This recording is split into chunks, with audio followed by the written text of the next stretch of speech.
Nous traitons trois sujets avec notre invité. Ce soir, on va parler de la République démocratique du Congo, évoquer le procès Caméré, jugé pour détournement de fonds présumés. Nous allons parler également du Burundi, où le général Ndayishimiye a été déclaré vainqueur de la présidentielle. L'opposition conteste. Et puis en Côte d'Ivoire, le FPI en cours de réunification en vue de la présidentielle de novembre. J'aborde ces sujets avec Maître Eric et Emmanuel Sosa, avocat au barreau du Togo. Maître Sosa, bonsoir. Bonsoir Samuel Yaoui. La République démocratique du Congo, le 11 mai dernier, le tribunal de grande instance de Kinshasa-Gombe, siégeant en chambre foraine à la prison centrale de la Makala, avait tenu sa première audience dans l'affaire ministère public et partie civile contre Vital Kamerhe et consort. Monsieur Kamerhe, directeur de cabinet du président Tshisekedi, est poursuivi pour détournement de fonds à propos de la construction de maisons préfabriquées dans le cadre du programme dit des 100 jours du président Tshisekedi. Maître Sosa, c'était un signal très positif que la justice RD congolaise avait envoyé au monde entier. Même les gros requins ne sont pas tellement à l'abri de poursuites. Mais écoutez, oui, c'est un signal extrêmement positif. Nous pouvons souhaiter que cette politique et cette ligne de conduite soient pérennes jusqu'à la fin du mandat de M. Tshisekedi, pour ancrer dans les habitudes la culture de l'impunité et surtout de l'intouchabilité pour un certain nombre de caciques qui, sous prétexte qu'ils sont, que le pouvoir leur est redevable, commettent des exactions au préjudice de l'intérêt public, parce que quand même ce n'est pas rien. Ouais. Le directeur de cabinet du chef de l'État, c'est un personnage qui parfois est au-dessus du Premier ministre. Parce que le Premier ministre lui-même, parfois, doit passer par lui pour avoir accès au chef de l'État.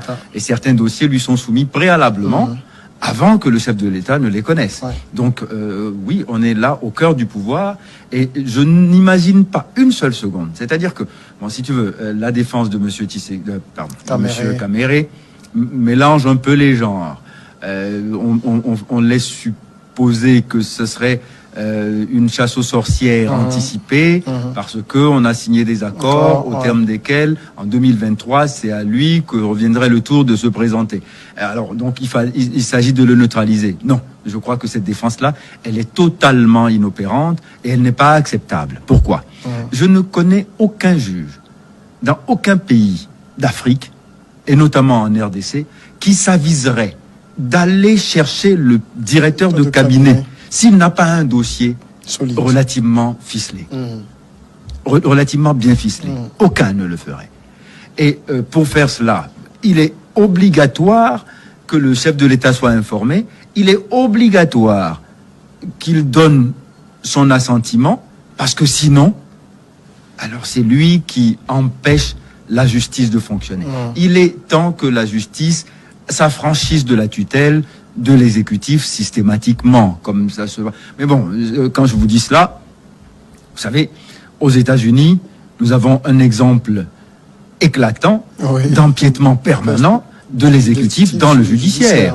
Bon, ce qui plaît à Monsieur Trump doit trouver une confirmation à la Cour suprême des États-Unis. C'est un scandale total, c'est un recul de la démocratie et c'est à désespérer de la séparation des pouvoirs. Mais bon, si dans un pays africain, en RDC notamment, on a ce profil, on a, si vous voulez, ce style de gouvernance, je pense qu'on ne peut que s'en féliciter et souhaiter que ça aille jusqu'au bout. Si M. Kamerhe est innocent, mais qu'il soit innocenté, blanchi, que son honneur soit restauré et lavé. S'il est coupable, il faut que la rigueur de la loi soit implacable. C'est tout. Mais à ce moment on était arrivé au moment de la procédure où la justice a trouvé utile de placer M. Kamerhe dans les liens de la détention préventive. Ça veut dire que, et vous l'avez rappelé tout à l'heure, le dossier est tellement solide que on a eu l'outrecuidance de placer le directeur de cabinet en détention préventive. Vous savez quoi ?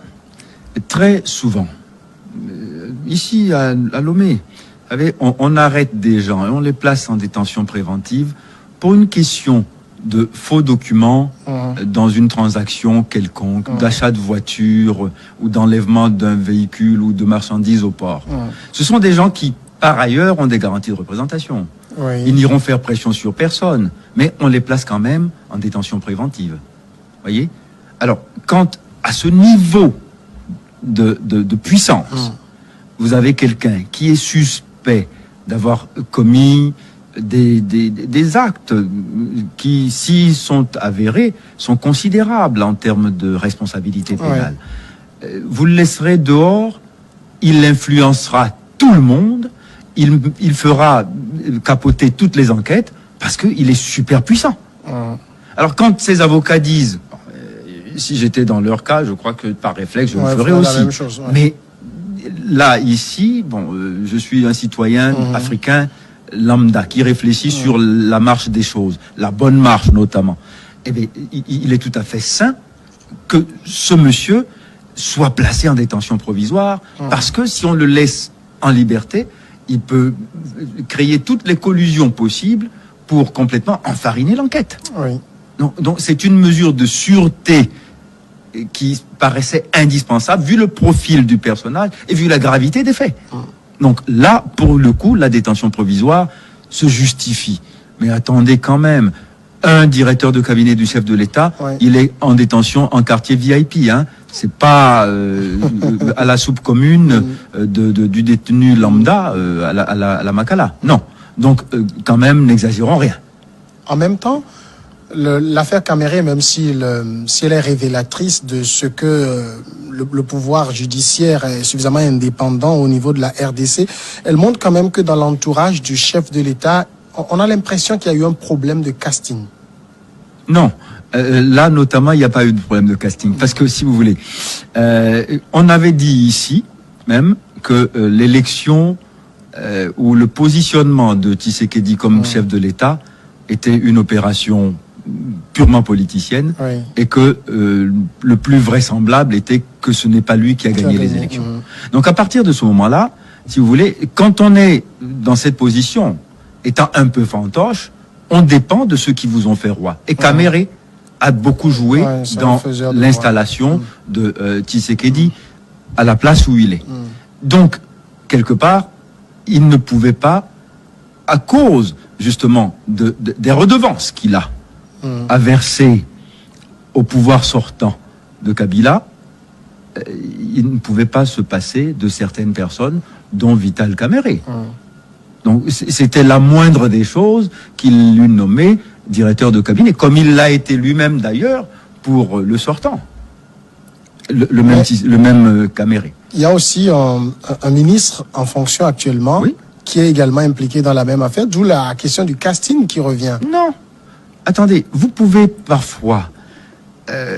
bon, d'abord, si les critères sont purement techniques, alors vous avez un gouvernement de technocrates qui ne comprennent rien à la chose politique et qui peuvent se planter aussi parce que, bon, ils peuvent tout à fait flancher devant la facilité de gagner de l'argent en ne sachant pas de quoi demain est fait dans leur carrière politique.